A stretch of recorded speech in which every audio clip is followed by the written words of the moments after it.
Welcome to One More Thing. Today we have Pastor Mark, and his message this past Sunday was about waiting. And one of the things that I thought really spoke to me, Pastor Mark, was the idea of resting and taking a rest, and how that can really help us to kind of, just to take a break. And sometimes in that waiting, we anticipate, but just take a deep breath and kind of breathe. So I really thought that was really a nice touch. Yeah, I appreciated it. As I was reading that passage initially, every one of those words at the beginning of each verse, from starting in verse 3, just jumped out. At the beginning of verse 3 it says to trust, and then in verse 4 it says to delight yourself in the Lord, and then the next verse, commit your way to the Lord, and then rest in the Lord as we wait. And so I appreciate that, and that spoke to me, I know, because I get anxious, want to see things happen. And it can be really frustrating as we go through that waiting period, and sometimes it is hard to just rest. But again, the resting doesn't always mean just to sit back and be passive and not do anything. For me today on One More Thing, the one more thing that I would like to spend a little additional time on, I just touched on it in the message Sunday, was verse 8.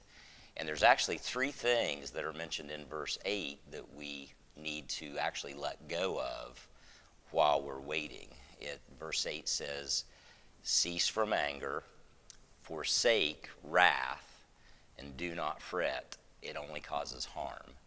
And when you think about that in verse 8, all three of those key words are verbs. They're actions. Even though cease doesn't sound like an action, it is actually something you got to stop doing. Yeah. And I think it's interesting. So it involves a choice. We need to make the choice to cease from anger. Now, when you think about it, anger is caused, really three main things that cause anger. It's caused when we have a need that is not met in our life. We can become angry. Anger is caused when our goals are not met. Literally, we're frustrated. We want to see something happen. It's not happening. And then also, it's if we feel like there's been an injustice done to us. We feel hurt by someone that we trusted, or we see an injustice in the world, and it causes us to become angry. And sometimes while we're waiting for things to happen in our life, we can feel that way with God. We can feel like, God, this isn't fair. This is so unjust. I was trusting you, and I'm not getting this to happen. So it can cause us to begin to have some anger issues, even with God. And we need to be honest about that, because God can handle our anger. He's a loving God, very patient. He is just. And that's where we need to remember that He is in control. Even when we see injustice in the world, things that upset us, we need to leave that in the hands of God. There's that one scripture verse that says, vengeance is mine, saith the Lord. I will repay. As you say that, I think about how sometimes we wait and people behind us, or maybe we're behind somebody waiting for the stoplight. When that turns green, we get very impatient if that person doesn't move. It's never happened to me. And maybe it's better judgment to kind of cease and kind of stop for a second. It is, and I've have caught patience with people. Absolutely, I've caught myself in traffic. I'm trying to get somewhere, and I want to get there and get on with the day, and I'll catch myself getting angry, and then I realize it, and I literally have to make that choice to cease from anger. The other thing I think is important too is that second part of verse 8, because it mentions this phrase. It says to forsake wrath. And a lot of times we think about forsaking as a bad thing, but it's really literally like ignoring something, letting it go, not giving your attention to it. And so this is another thing that God is teaching us and guiding us in, to say that sometimes we can hold on to that anger for so long that it begins to build up within us till we just become wrathful. Yeah. And God gently says, you need to forsake that. You need to let go of that anger. You need to make the choice. Forsake that wrath. Turn away from it. Get away from it. And again, do not fret. It only causes harm. And when you think about it, all three of those things really only cause harm. Now, anger is an emotion.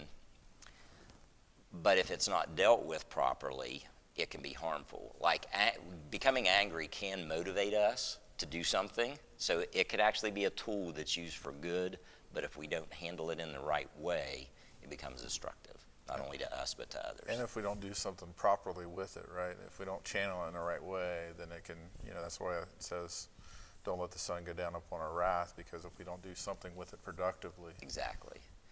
And I do believe God becomes angry with us, and it's an emotion that we all have. And again, but God teaches us how to handle anger properly. Even Jesus, when he became angry when he saw the way they were trying to make a profit in the temple, he saw the Pharisees and the people basically charging too much for sacrifices, and without getting into that whole story and that cultural thing that was happening at the temple that Jesus saw, when you read that passage in the New Testament, he went in, he saw what was going on in the temple, and it made him angry, but he didn't react right away. He went away. He spent the night outside town, but then the next morning when he came back in, he acted on that anger, but it was under control. He didn't harm anyone. He turned the tables over of the money changers, and it even says in that passage that there were tables where the doves were, but he didn't turn the tables with the doves over. He turned the chairs over. He was even considerate of the doves that were there in the cages, didn't want to cause them harm. So again, Jesus shows us anger can be a motivating force, but it needs to be dealt with properly and under control. And again, he used it as a teaching point. Yeah. So I really appreciate you sharing that with us today, and I know we got somebody special coming to speak to Porterfield this week, and would you care to share that with us? yeah, thanks for giving me the opportunity. We have a homegrown boy, young man now, Jamie Smith, who grew up in the Mid-Ohio Valley, and he and his wife and their children are now doing missionary work in Africa, in Zambia.